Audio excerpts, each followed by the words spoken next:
شهر رمضان الذي أنزل فيه القرآن هدى للناس وبينات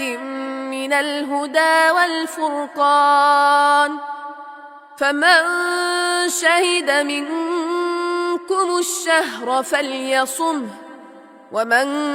كان مريضا أو على سفر فعدة